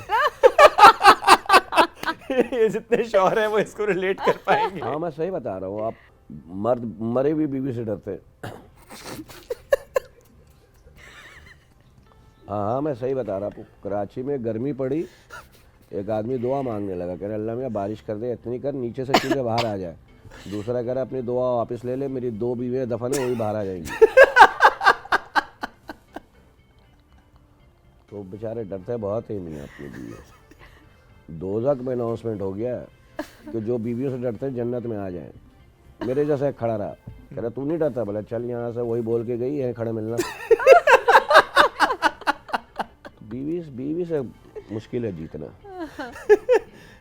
और जब औलाद हो जाए ना, फिर समझ लो आपने विलन पैदा कर लिया अपने लिए। बाप जो तो होते हैं वो समझ जाओ तुम्हारे लिए, अब वो सहारा मिल गया ना बीवी को। अब 1 से 2 हो गए, अब आपका बेड़ा गर्क होगा। अच्छा, औलाद माँ की तरफ ही होती है हाँ हमेशा। भैया, अरे बड़ा बड़ा कम होता है बाप वो की बहुत तरफ को। कितना भी आप अच्छा कर दो, बेटा मेरी तरफ आ जाओ, नहीं अम्मी से नहीं करना ये बातें। आप अलग, उसको पता है, देखो बाप अलग है, लोग कहते हैं ना माँ बाप, मैं कहता हूँ इक्वली प्यार होता है माँ बाप का। हाँ सही बात है। 9 महीना ज़्यादा होता है माँ का प्यार हिसाब किताब में, क्योंकि जब कोख में वजूद महसूस करती है माँ, उस दिन से प्यार करने लगती है औलाद से। दुनिया में बच्चा जब आता है सब फुप्पा ताया मामू सब कहते हैं जू जू जू जू जू, और अजीब मुनाफिक माशरा है हमारा। सब वो सब क्लेम करते हैं जब बच्चा पैदा, देखो देखो आंखें मेरे पे गई हैं, मामू कहता है, चाचा कहता है पेशानी मेरे पे गई है, अम्मी कहते नहीं नहीं मेरी शक्ल का है, बाप कहता है नहीं देखो कदों काट में। और ये बच्चा थोड़ा बड़ा होकर शरारती हो जाए, सब कहता है पता नहीं किस पे चला गया मनुष्य। माँ कहती है बाप पे गए हो, बाप कहता है माँ पे गए फिर इल्जामात लग रहे होते हैं या बच्चे पे। ये तुम्हारे खानदान पे गया, ये तुम्हारे खानदान पे ये गया। ननियाल पे गया था, वो बच्चा फिर इल्जाम के जद में रहता है हो। क्यों कहता है मैं जब तक हूँ बड़ा नहीं हो कौन? जाता है। That's true. और बचपन में सब क्लेम करो तो मेरे पे गया। हाँ, अब बाद में तो इससे अच्छा बच्चा रिक्शे पे चला जाया करे। तो मैं कहती हूँ आइडेंटिटी क्राइसिस जो है ना वो यहीं से शुरू होते हैं। हमने कभी बच्चे को ये कहना हो ना, अच्छा उसके रंग पे बात करनी हो तो तुम्हारी फुप्पी पे चला गया है या पता नहीं फलाने पे चला गया है, वो आइडेंटिटी क्राइसिस जो है ना वो बचपन से बच्चों के जो है ना वो स्टार्ट होना शुरू हो जाते हैं। इसमें एक चीज़ और भी होती है ना सबीन, कि जैसे अगर बच्चे ने कोई शरारत की या ऐसा कोई काम किया तो माँ कहेगी ये तुम्हारे बच्चे ने ये किया है, और जब उसने कोई ये तुम्हारा बेटा तंग कर है, तुम्हारा क्या होता है, मैं ये इट्स हमारा ना इकट्ठे मियाँ बीवी के बच्चे हैं, ये तुम्हारा वाला काम बड़ा खराब होता है, तो हमने सोचा कि थोड़ा सा हाँ इस पे ये बात होता है भी ना, घर में बाकायदा लड़ाइयाँ कि भी- ये तुम्हारे बेटा ने ये किया है, अब बच्चा अच्छा काम करे, माँ कह रही मेरा बच्चा कितना ज़हीन है। उस टाइम नहीं कहती बाप पे गया, उस टाइम बिल्कुल मामू पे गया है, हालांकि मामू खुद किसी पे गया होता है। आपके बेटे के बारे में क्या कहते हैं, specially with respect to the comedy thing, कि बाप का रंग है? हाँ जाहिर वो आएगा। हाँ वो आएगा। मेरा जो बेटा है ना उसको बड़ा अजीब सा हुआ कि वो एक शो में गया, अच्छा मैंने उसको कहा तुम मेरा नाम नहीं लोगे कहीं, वो ऑडिशन दे के गया। ओके। मैंने कहा मैं पर्ची एक दफ़ा लिखूंगा, सारी ज़िंदगी टैलेंट काम आएगा, तो टैलेंट के ज़रिए जाओ। जबरदस्त। तो वो बैठा शो 1 मैन शो कर रहा था, तो जावेद शेख साहब और अली हमजा बैठे हुए थे। ओके। वो यूट्यूब पे भी पड़ा हुआ देखना। तो उसने जब एक्ट वक्त किया ना तो अली हमजा ने कहा यार आप जो है हमारे शकील सिद्दीकी साहब हैं जो हमारे आर्टिस्ट हैं, हमारे वो बड़े कॉमेडियन, वो उसने मेरी जो तारीफ़ करी थी की, सही। आप उनकी नकल कर रहे हो। तो जावेद शेख कहना हाँ मैं भी यही कहने वाला था। तो शेख साहब कहने लगे नहीं कोई बात नहीं, अगर कर रहे हो तो अच्छी बात है, आर्टिस्ट को फॉलो कर। फिर उसने बताया भाई वो मेरे अब्बू हैं। अब मैं क्या करूं, अब वो नेचुरल है। कुबरा खान कह रही है, वो भी बैठी हुई थी, कह रही सच बताएं आप? बोले हाँ भाई। तो सबका रिएक्शन अलग आया। वो यूट्यूब पे है, शराबिल सिद्दीकी लिखेंगे ना तो आ सही जाएगा। सही। तो बोला आपने बताया क्यों नहीं? बोला वो मेरे पापा ने मना किया था मेरा नाम लेके नहीं आना। तो मैंने मना किया। लेकिन देखें वो नजर आया ना काम में। हाँ, तो मैंने बोला वो तुम अब होता क्या है कि आर्टिस्टों की औलाद के साथ एक मसला और भी है, 10 दोस्त बनेंगे तो 10 दुश्मनी बन जाएंगे। उनको लगता है ये पर्ची से आया है, That's true, इसका ये बाप आर्टिस्ट है तो इसने भेजा होगा। एक्ट्रेस के बारे में भी यही राय होती है। हाँ, नहीं, लेकिन इसमें वैसे कोई बुराई भी नहीं है। आप आपके घर वाला कोई है बड़ा आपको कोई आर्टिस्ट? आप किसी आर्टिस्ट के बच्चे? नहीं मैं नहीं हूँ, लेकिन मेरी बुराई सोच ये ये भी हाँ है। नहीं है भाई, वकील का बेटा अगर वकील बन गया तो क्या बुराई है? हाँ मैं यही बात कर रही हूँ कि माँ जो बाप ने अपनी फैमिली के लिए आप सबसे पहले सब कुछ कर रहे होते ना, तो अगर आपके फेम का फायदा आपके बच्चों को हो रहा है, इसमें कोई बुराई नहीं है। लेकिन हाँ, ये अलग बात है कि बच्चे में टैलेंट होना बहुत जरूरी है। हाँ, लेकिन उनके लिए मुश्किलात भी बहुत होती है। भाई मैं 40 साल बाद यहाँ तक पहुँचा हूँ रिंग के, ठीक है ना? आप उससे बोल लो 4 दिन में तू वहाँ पहुँच जाए बाप जितना, तो वो भी गलत है। यस। एक्सपेक्टेशंस रख हाँ, देते ना अब अपनी। बड़े एक्टरों का बेटा, मैं पड़ोस मुल्क से, मतलब नाम पड़ोस मुल्क में है बहुत सारे एक्टर के बच्चे जो कहते हैं कि नहीं बाप वाली बात नहीं। अब छोड़ दें, मुनव्वर ज़रीफ साहब हमारे मुल्क के बहुत बड़े कॉमेडियन थे, अब उसका बेटा लंदन में पला बड़ा है। कॉमेडी नाम है ऑब्जर्वेशन का, माहौल का। यस, ठीक है ना? जो माहौल को देखता, अब एसी वाले कमरे में वो रहा, एसी वाले कमरे में से बाहर निकला, गाड़ी में बैठा चला, उसका ऑब्जर्वेशन क्या होगी? अब वो उसको आप बोलो ये मुनव्वर ज़रीफ का बेटा, ये मुनव्वर ज़रीफ बन के दिखाया तो नहीं बन सकता। पॉसिबल नहीं है। अब उनके बेटे की भी डेथ हो गई, वो में से उसकी एक फिल्म आई थी उत्तर जीरे ब्लेड दा। अब वो आप जहन में सोच के मुनव्वर ज़रीफ का बेटा है ये तो कमाल होगा, नहीं ऐसा नहीं सोचो यार। अपनी भी आइडेंटिटी है, अपना काम है, ठीक है। वो भी उस वक्त पे जाके बनेगा जितनी धक्के मुनव्वर साहब ने खाए थे। मुनव्वर साहब तो एक एक सीन करके आगे आए थे, और वो मुनव्वर साहब जिसको मैं समझता हूँ पाकिस्तान के तमाम कॉमेडियन छू के निकलते हैं, ज़रूरी है, कंपलसरी सब्जेक्ट था एब्सोल्युटली ऐसे। मुनव्वर ज़रीफ साहब मौजूदा दौर में जो कॉमेडी हो रही है, हाउ डू यू दैट? मौजूदा दौर में देखिए, हम जो है ना थोड़ा सा लैंग्वेज प्रॉब्लम आ जाती है, लैंग्वेज का बड़ा होता है। उर्दू में करना ना हम करेंगे तो वो वल्गरिटी में चली जाएगी, वल्गरिटी हो जाएगी। पंजाब में एक जुगत वाला माहौल है, सही है। उर्दू में वन लाइनर, ठीक है। तो वो जुगत में जो है ना उसका अपना मज़ा है, ठीक है। उसका भी एक अपना मज़ा है, बिल्कुल चर्च सही। अपनी वो बहुत अच्छी होती है।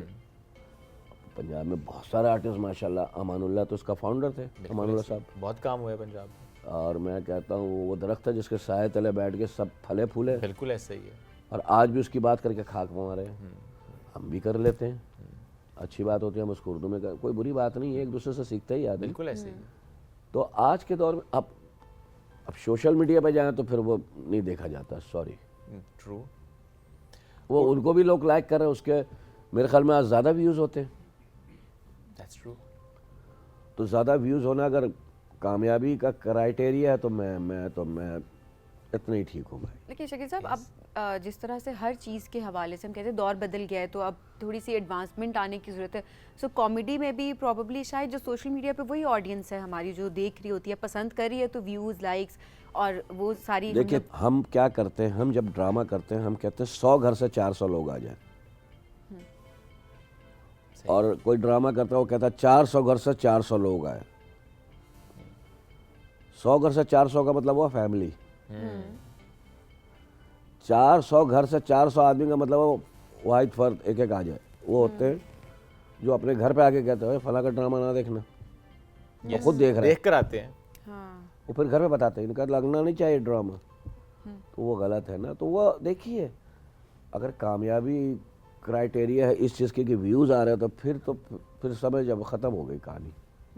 क्वालिटी जो है वो मैटर करनी हाँ, चाहिए। अब एक ज़माने में ये पीटीवी, मैं कहता हूँ ये माँ, मैं हमेशा कहता हूँ माँ हुआ, जितने चैनल्स में ना लोग काम करें यहीं से निकले हुए लोग हैं, ठीक है। बिल्कुल ऐसे ही। एक पीटीवी 9 बजे रात को बंद हो जाता था, ऐसे ही है ना। बिल्कुल ऐसे ही है। 2 सीन वाला भी आर्टिस्ट स्टार बन जाता था सुबह। कोई रात को टीवी भी देखा था, ये आया था। अब यहाँ 20 ड्रामे करके भी लोग बोलते हैं मैं ये फला हूँ यार, मैं आर्टिस्ट हूँ। पहले वहाँ पीटीवी में घुसना मुश्किल होता था, और जो घुस जाता था फिर स्टार बन के निकलता था। बिल्कुल। आज क्या है, क्वांटिटी पे जोर है, क्वालिटी पे जोर नहीं है। बस काम और कर रहे हैं। आर्टिस्ट कर रहा है, मैं 10 ड्रामे में काम कर रहा हूँ, मैं 8 में कर रहा हूँ, लेकिन अभी मैं देख रहा हूँ बहुत अच्छे अच्छे ड्रामे बन रहे हैं। देखिए अच्छे ड्रामे बन रहे हैं, उनको व्यूज़ आ रहे हैं ना, आ रहे हैं, बिल्कुल आ रहे हैं। अच्छी चीज़ देर से हिट होती है लेकिन होती पायदार है। ऐसा ही Nowhere. है। आज कोई भी चीज़ वायरल होती है ना, अब वो अजीब अजीब चीज़ें वायरल हो गई। एक पॉइंट टैंगा टैंगा क्या वो लोग, यस, तो कितने देर के लिए होती है। ऐसा ही है। बिल्कुल कुछ दिन की बात है। पहले भी टीवी के ज़माने में भी एक आर्टिस्ट अपने नाम से, नो डाउट वो भी अपने नाम से पहचाना जाता था। अल्लाह जिन्नत नसीब करे, जमशेद अंसारी हसनाथ भाई के नाम से पहचाने गए। कबाचा, बहरोज Yes. सब कबाचा, आज तक कबाचा कहते, वो एक मिल जाती है, लेकिन पहचानते आज तक हैं लोग, क्योंकि वो काम करते गए ना, हाँ, वो अपने नाम को प्रॉपर लेके चलते गए। मुझे भी लोग शुरू में तीली कहते थे, नाम नहीं जानते थे। जब मैं हिट हुआ, तीली का कैरेक्टर, तीली हिट हो गया, अब नाम फिर उसके बाद काम कर करके अपना नाम याद करवाया हमने। उसके बाद हम बैठ जाते हैं, यार बस अब तो मशहूर हो गए, चलो। मशहूर होना एक अलग बात है, उसको स्टैंड रखना अलग ये बात सबसे मुश्किल काम है, बल्कि उसको मेंटेन रखना, इज्जत sustainable बनाना रखना। जो है ना, देखिए जब तक आपको पहचानते नहीं है ना लोग, आप उल्टे सीधे जितने भी काम कर लो कोई मसला नहीं है, क्योंकि आपको लोग पहचान नहीं रहे। जब आपकी पहचान बन जाए, इज्जत जब मिल जाती है, उसको बरकरार रखना वो सबसे बड़ा आर्ट है। रिस्पॉन्सिबिलिटी भी होती है, बल्कि वो क्या आप उसे बरकरार रखें। मेंटेन करना। Maintain करें। मोइन अख्तर, उमर शरीफ, सारी ज़िंदगी उन्होंने अपने आप को अल्हम्दुलिल्लाह, मेंटेन रखा रखा। उन्होंने। मुनव्वर साहब, नन्ना साहब, जहाँ थे वहीं से गए। यस, अमानुल्लाह, बेशक, बेशक। ठीक है ना, अभी बहुत अच्छा काम कर रहे हैं अब लाहौर में सोहेल अहमद साहब। बिल्कुल, तो सोहेल अहमद के चाहने वाले नहीं करोड़ों में, बिल्कुल है। ऐसा ही है। तो अच्छा काम कर रहे हैं ना। अब ज़रूरी है कि अब रास्ते दो हैं मंजिल पे पहुंचने के। एक में ज़रा सा है कि रास्ते में मौत हो जाएगी, और एक है आस्ते आस्ते जाओगे पहुंच जाओगे। तो आप कौन सा चुनोगे? आस्ते आस्ते वाला ही चुनोगे ना यार, बिल्कुल, या रास्ते में मर जाने वाला चुनोगे? ये है डिफरेंस, समझ जाए बच्चे आजकल के। बिल्कुल ऐसी है। काम बहुत अच्छा कर रहे हैं बच्चे, मैं उनको इल्ज़ाम नहीं दे रहा, बहुत अच्छा कर रहे हैं, पढ़ लिख के आ रहे हैं, बहुत अच्छा कर रहे हैं। उन बच्चों को नहीं कह रहा जो सोशल मीडिया में भी अगर जो कर रहे हैं ना, वो थोड़ा सा साफ कर ले उस काम को, गलम गलौज हटा के कर ले, बहुत अच्छी बातें होती है। कि फैमिली ओरिएंटेड हो जाए तो नहीं, ये बहुत बहुत इम्पोर्टेंट है इम्पोर्टेंट, हाँ, कि देख सके गलम सब। गलोच ना हो, एब्सोल्युटली भाई, बड़ा आप अपनी इम्पोर्टेंट है। फैमिली में बैठ कर वो बात कर सकते हो तो करो, ज़रूर करो। बहुत प्यारी बात है। आप अपनी माँ बहनों में बैठ कर वो बातें कर सकते हो तो ज़रूर करो फिर। आई रियली विश कि आपका मैसेज लाउड एंड क्लियर जाए सब तक, स्पेशली टू द कॉमेडियंस, चाहे वो जिस भी प्लेटफॉर्म पे कर रहे हैं, जिस भी लेवल पर कर रहे हैं। ये कॉमेडी का मतलब ये कतन नहीं है कि आपने माँ बहन की बात करनी है या आपने बिलो द बेल्ट हिट करना है, या खातून बैठी है, आपने उस खातून को ये वो चलिए वो यहाँ तक भी ठीक है, चल जाए। बाकायदा गाली बकना, गाली, ये तो वाकई यूट्यूब, बिकॉज कोई सोशल मीडिया के पर्सपेक्टिव देखा तो चेक एंड बैलेंस नहीं है ना। आप जो करना चाहें आप कर सकते हो। सेंसर बोर्ड नहीं है। नहीं है। Exactly. That's true. सो ये एक मसला ज़रूर है। शकील साहब, आखिर में ये भी बताएं, ज़िंदगी में कोई रिग्रेट जो अभी भी हो, ऐसा ना होता तो ऐसा कर लेता? बस कभी कभी ये सोचता हूँ कि शोहरत वरत क्या है यार, ये इसको मेरी अम्मी ने एंजॉय करना था, वो अच्छा लगता, अब्बू ने एंजॉय करते था। मेरी शोहरत देखी है मेरी अम्मी अब्बू ने, लेकिन उसके बाद आगे जाकर जो हमारी ये है मसला है कि हम जब किसी बड़े समंदर में जाते हैं जब ही ज़्यादा आपकी पहचान बनती है, तैरने का मज़ा भी आता है। तो वो जो शोहरत है ना, वो बस ये था कि अम्मी अब्बू देख जाते हैं, थोड़ा सा मज़ा आता है लाइफ में कि चलो यार मेरे बेटे ने ये शुरू किया था, जो कहीं हल्की सी नाराज़गी भी थी अब्बू के अंदर, तो कि यार ये, तो वो ख़त्म हो जाती कि चलो मकाम पे पहुंच गए। रिग्रेट मतलब ऐसा कुछ नहीं है, बस मैं बस अल्लाह से कहता हूँ माँ बाप ना अच्छी ना करें अल्लाह में किसी के, माँ बाप रहने गए। With this I would like you to add some words as well. किसी मैसेज में वो अपने तमाम देखने वालों के लिए भी, जब होते हैं माँ बाप तो हम उस तरह से कदर कदर नहीं करते, और जाने के बाद हम सब बहुत मैंने ज़्यादा अभी एक बात की थी चैनल पे, वो बड़ा लोगों ने अपने उस पर लगाया भी है, अपने अपने फेसबुक पर। अच्छी बात होगी, हर कोई लगाएगा ना। वो 4 लाइन माँ के लिए की थी, अब कहो तो मैं दोहरा प्लीज दूं प्लीज। कि माँ सब जानती है। जब बच्चा पैदा होता है 10 दिन का 12 दिन का होता है, जब तकलीफ़ होती है माँ उसी जगह हाथ रखती है जहाँ बच्चे की तकलीफ़ होती है, तो माँ सब जानती है। जब बच्चा तोतली ज़ुबान में कहता माँ लव यू, तो माँ कहती लव यू टू, क्योंकि माँ सब जानती है। जब बच्चा 12 साल का होकर कहता है ना माँ लव यू, तो माँ कहती कितने पैसे चाहिए बेटा, क्योंकि माँ सब जानती है। जब 24-25 साल का बच्चा हो माँ को कहता है ना लव यू, तो माँ कहती लड़की का नाम बता, क्योंकि माँ सब जानती है। जब बच्चा 40 साल का होकर कहता माँ लव यू, तो माँ कहती मना किया था ना इस लड़की से ना कर, क्योंकि माँ सब जानती है। और जब बच्चा 50-55 साल का होकर कहता ना माँ लव यू, तो माँ कहती बेटे किसी कागज़ पे सिग्नेचर नहीं करूँगी, क्योंकि माँ सब जानती है। और बाप के लिए कहा था कि बाप के लिए औलाद परिंदे की मानिंद है, बाप उसके लिए खुला आसमान है कि उड़ मैं तेरे सर पे हूँ, जितना उड़ सकता उड़। और बाप वो शय है जो हर सुबह अपने आराम को हराम करके अपने बच्चों के लिए आराम कमाने निकल जाता है। तो माँ बाप इक्वली हैं, ऐसा है माँ बाप। माँ बाप की कदर करो। एक छोटी सी कहानी भी सुनाई थी मैंने कि सर्दी के दिन थे, ठठरती हुई रात थी, आंगन में दादा बैठा था, बाप अम्मा अब्बा कमरे में बैठे थे, हाथ ताप रहे थे, हीटर जला हुआ था। बच्चा आके कहता दादा अब्बू कोई अंदर बुला लो। ये मैं आपको इसलिए सुना रहा हूँ कि मकाफात अमल क्या होता है। बच्चा आके कहता पापा दादा का सर्दी लग रही है आंगन में, उनको अंदर बुला लो, वो भी हाथ सेक लेंगे। बाप कहता चुप करो, ये कंबल ले आओ और दादा को दे आओ। बच्चा दादा को कंबल देने जाता, वो आपसी पे कंबल ले आता है, कहता दिया नहीं, कहता नहीं आधा फाड़ के दे दिया, आधा रख लिया, कल आप भी बूढ़े होंगे। ये है भैया, जैसा करोगे ऐसा भरोगे। Absolutely absolutely, I mean it's beautiful.